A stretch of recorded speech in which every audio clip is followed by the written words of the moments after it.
بسم اللہ الرحمن الرحیم۔ مولوی نے جمعہ کے خطبہ میں نہایت یقین کے ساتھ یہ بات بتائی کہ اللہ کا نام لے کر یعنی بسم اللہ شریف پڑھ کر دریا کو حکم دیا جائے تو وہ بھی نافرمانی نہیں کرتا۔ خطبہ سننے والوں میں ایک چرواہا بھی موجود تھا۔ مولوی کی یہ بات اس کے دل میں اتر گئی اور اس بات پر اس کا یقین کامل ہو گیا۔ اس نے واپس آ کر اپنی بکریاں کھولیں اور سیدھا دریا پر چلا گیا۔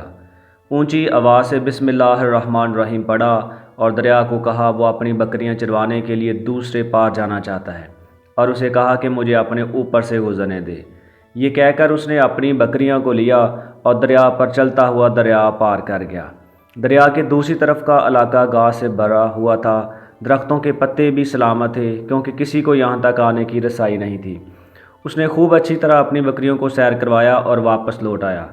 پھر اس کا یہ معمول بن گیا کہ وہ بکریاں پار چھوڑ کر واپس آ جاتا اور شام کو جا کر بکریاں واپس لے آتا۔ اس کی بکریوں کا وزن دگنا چگنا ہو گیا۔ لوگ چونک گئے اور اسے پوچھا کہ وہ اپنی بکریوں کو کیا کھلاتا ہے۔ وہ سیدھا سادہ اور صاف دل نوجوان تھا۔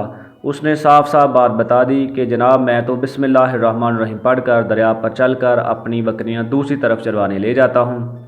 یہ بات سب نے سنی مگر کسی نے اس چرواہے کی بات پر یقین نہیں کیا کیونکہ یہ ایک ناقابل یقین بات تھی، مگر بات ہوتے ہوتے مولوی صاحب کے پاس پہنچ گئی۔ مولوی صاحب نے اس چرواہے کو بلایا اور سارا ماجرا پوچھا۔ اس چرواہے نے مولوی صاحب کو ہی حوالہ بنا لیا کہ مولوی صاحب میں تو آپ کا شکریہ ادا کرنے والا تھا۔ آپ نے جمعہ کے خطبے میں جو نسخہ بتایا تھا کہ بسم اللہ کہہ کر دریا کو بھی حکم دو تو وہ بھی انکار نہیں کرتا، تو میں تو بس آپ کے نسخے پر ہی عمل کر رہا ہوں۔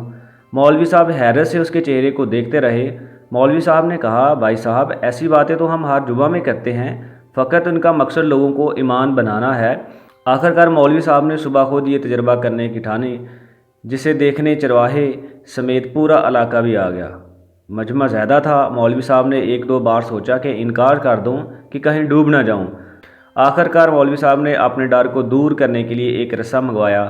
پہلے اسے ایک درخت کے ساتھ باندھا، پھر اپنی کمر کے ساتھ باندھا، پھر ڈرتے ڈرتے ڈھیلا ڈھالا بسم اللہ پڑھا اور دریا پر چلنا شروع ہو گئے۔ مگر پہلا پاؤں ہی رکھا تھا کہ پانی میں گر گئے۔ مولوی صاحب ڈبکیاں کھانے لگے اور پانی کے بہاؤ میں بہنا شروع ہو گئے۔ لوگوں نے کھینچ کھینچ کر باہر نکالا۔ مولوی صاحب کی اس حرکت نے چرواہے کو پریشان کر دیا کہ مولوی صاحب کی بسم اللہ کو کیا ہو گیا ہے، کیونکہ اس کا یہ روز کا معمول تھا۔ اس کے اپنے یقین میں کوئی فرق نہ آیا۔ اس نے بسم اللہ کہہ کر بکریوں کو پانی کی طرف اشارہ کیا اور خود ان کے پیچھے چلتا ہوا انہیں پانی کو اس پار چھوڑ کے آ گیا۔ لوگ اسے ولی اللہ سمجھ رہے تھے اور اس کے حق میں نعرے لگا رہے تھے، مگر وہ سب سے بے نیاز سیدھا سادہ انسان تھا۔ وہ مولوی صاحب کے پاس پہنچا اور کہا مولوی صاحب میں آپ کی بسم اللہ کی تعریف سے کافی پریشان تھا، مگر پانی پر چلتے ہوئے مجھے آپ کی بسم اللہ کی بیماری کا پتہ چل گیا ہے۔ اس چرواہے نے درخت سے بندھی رسی کی طرف اشارہ کیا اور کہا مولوی صاحب آپ کو اللہ اور بسم اللہ سے زیادہ اس رسے پر بھروسہ تھا، لہٰذا اللہ نے بھی آپ کو رسی کے حوالے کر دیا۔ پھر کہنے لگا مولوی صاحب آپ بھی کمال کرتے ہو، میں نے آپ کے منہ سے سنا اور یقین کر لیا اور میرے اللہ نے میرے یقین کی لاج رکھ لی، مگر آپ نے اللہ کا کلام سنا مگر یقین نہیں کیا، لہٰذا آپ کو اللہ نے رسوا کر دیا۔ محترم عزیز دوستو، یہی کچھ ہمارا حال ہے۔ ہماری نمازوں اور دعاؤں کا حال بھی یقین سے خالی ہے۔ اللہ پاک ہم سب کو نیک عمل کرنے کی توفیق عطا فرمائے، آمین۔ اگر یہ کہانی آپ کو اچھی لگی ہے تو چینل کو سبسکرائب بھی کریں، اس ویڈیو کو لائک بھی کریں اور کمنٹ بھی کریں۔